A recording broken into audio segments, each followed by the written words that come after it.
ফরিদপুর ৪ আসনের ভাঙ্গা উপজেলার আলগী ও হামিদদী ইউনিয়নকে ফরিদপুর ২ আসনে অন্তর্ভুক্ত করার প্রক্রিয়ায় প্রতিবাদে সড়ক অবরোধ করেছে স্থানীয়রা।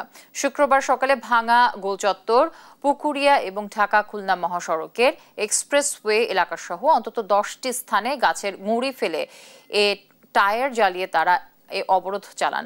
এতে পদ্মা সেতুর মাধ্যমে রাজধানী ঢাকার সঙ্গে দক্ষিণবঙ্গের সব ধরনের সড়ক যোগাযোগ বন্ধ হয়ে যায়। প্রায় ২০ কিলোমিটার এলাকা জুড়ে সৃষ্টি হয় তীব্র যানজট। এ সময় শত শত যানবাহন আটকা পড়ে। অবরোধকারীরা জানান, আলগী ও হামিদদী ইউনিয়নকে অন্য আসনে অন্তর্ভুক্ত করা হলে স্থানীয়রা চরম দুর্ভোগে পড়বে। পরে প্রায় ৪ ঘন্টা অবরোধের পর বেলা 12:30টার দিকে ভাঙ্গা উপজেলা নির্বাহী কর্মকর্তা মিজানুর রহমানের আশ্বাসে অবরোধ তুলে নেন স্থানীয়রা। কুচক্র মহল এই 12টা থানা থেকে 2টো থানা বিচ্ছিন্ন করে 12টা ইউনিয়ন থেকে 2টো ইউনিয়ন বিচ্ছিন্ন করে আমাদের সালতার সঙ্গে সংযুক্ত করেছেন। থানার সঙ্গে সালতার সঙ্গে কোনোভাবেই আমাদের ভৌগোলিক অবস্থানের সঙ্গে যায় না। আমাদের একটাই দাবি, আমাদের অখণ্ড ভাঙ্গা চাই।